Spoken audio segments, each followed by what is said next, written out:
आमच्या माझाच्या प्रतिनिधींनी निवडणुकीच्या कव्हरेज दरम्यान अनुभवलेले हलके फुलके किस्से ते तुमच्यासोबत शेअर करतायत। मला थेट जायचं आहे छत्रपती संभाजीनगरला। कृष्णा केंडे, कृष्णा, आणखी काही किस्सा तू अनुभवलायस का?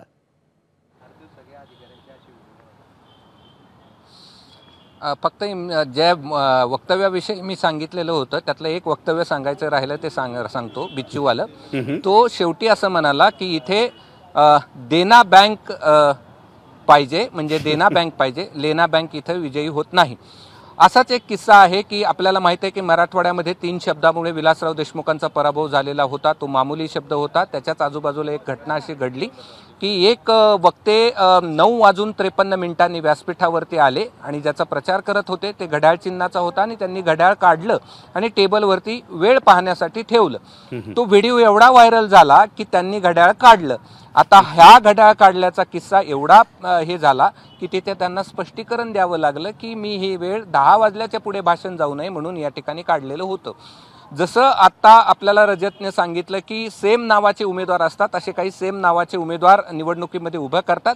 ते मागे घेऊ नये म्हणून ज्यांनी उभा केला तो प्रयत्न करतो आणि मागे घ्यावं म्हणून इतर ज्याचं नाव आहे ते प्रयत्न करतात। असाच किस्सा याच भागामध्ये घडलेला आपल्याला पाहायला मिळतो की तो उमेदवार मागे घेऊ नये म्हणून बाहेर ठेवण्यात आला, मात्र ज्यांनी न्याला घेऊन गेले तोच त्या ठिकाणी फितूर निघाला आणि त्यांनी दुसऱ्याला सांगितलं की तो इथे अशा पद्धतीचा आहे, त्यांना घेऊन आले आणि तो पुन्हा दुसऱ्या उमेदवाराला मिळू नये आणि त्यांनी अर्ज मागे घ्यायला जावं म्हणून जसं म्हणतात ना की युद्धात आणि राजकारणात सर्व काही क्षम्य असतं आणि त्या उमेदवाराला मोटरसायकलवर नेण्यात आलं आणि त्याच्या कपडे जे घालण्यात आले होते ते सफाई कामगारांचे होते आणि अशा पद्धतीनं त्याचा उमेदवारी अर्ज मागे घेण्यात आला। हा देखील किस्सा या निवडणुकीमध्ये आपल्याला पाहायला मिळतो। अगदी काही क्षणात सांगतो, नवरा बायकोची मला वाटतं कृष्णा आपल्याला अतिशय कमी वेळ आहे आणि मला आता मुकुलला संधी द्यायची। मुकुल,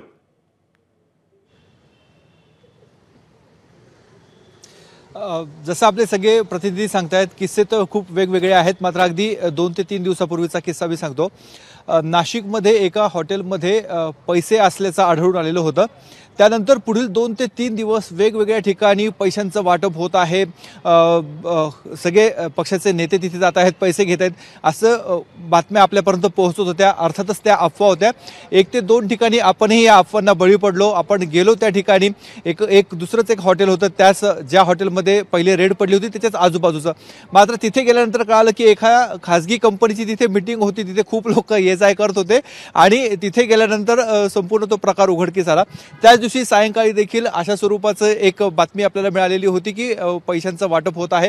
तिथे गेल्यानंतर देखील असं कळालं की एक मंडळ होतं आणि त्या मंडळाचे पदाधिकारी एकत्र जमलेले होते आणि त्यांच्यामध्ये काही ते भिशीचं म्हणा किंवा इतर पैशांसंदर्भातलं देवाणघेवाण चालू होती। असे किस्से नजरेसमोर आलेत। त्याचबरोबर या निवडणुकीमध्ये जर चर्चेतला चेहरा जर कोणी राहिला असेल तर ते इगतपुरीचे विद्यमान आमदार आणि उमेदवार हिरामण खोसकर। प्रत्येक उमेदवार हा आपापल्या मतदारसंघामध्ये जात होता, भेटीगाठी घेत होत्या, मात्र हे महाशय अनेक वेळा रोज सकाळी जर आम्ही बघितलं तर ते जिल्हा रुग्णालयामध्ये असायचे। तिथले जे रुग्ण होते त्यांची विचारपूस करायचे, त्यांचे पाय दाबायचे आणि डॉक्टरांशी देखील चर्चा करायची। जो कोणी उमेदवार असे अनेक किस्से आपल्या तुमच्याकडे प्रत्येकाकडे आहेत आणि ते जर सांगायला आपण काढले ना तर मला वाटतं वेळ हा अपुरा पडेल आणि आजही तसंच होतंय। तुम्ही 5ही जण म्हणजे गणेश ठाकूर असेल, मंदार गोंजारी असेल, कृष्णा केंडे असेल, मुकुल कुलकर्णी असेल किंवा रजत वशिष्ठ, तुम्ही सहभागी झालेत। आपापल्या मनातले, आपापल्या हृदयात तुम्ही आत्तापर्यंत दडवून ठेवलेले किस्से आमच्याबरोबर शेअर केलेत, त्याबद्दल आभार, धन्यवाद।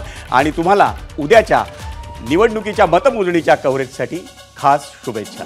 मंडळी, किस्से तर तुम्ही ऐकलेत, पण उद्याचा जो निकाल आहे विधानसभा निवडणुकीचा तो फक्त आणि फक्त ABP माझावरच पहा, कारण ABP माझाच देणार आहे तुम्हाला अचूक, जलद आणि विश्वसनीय निकाल उद्या दिवसभर सकाळी 6 वाजल्यापासून।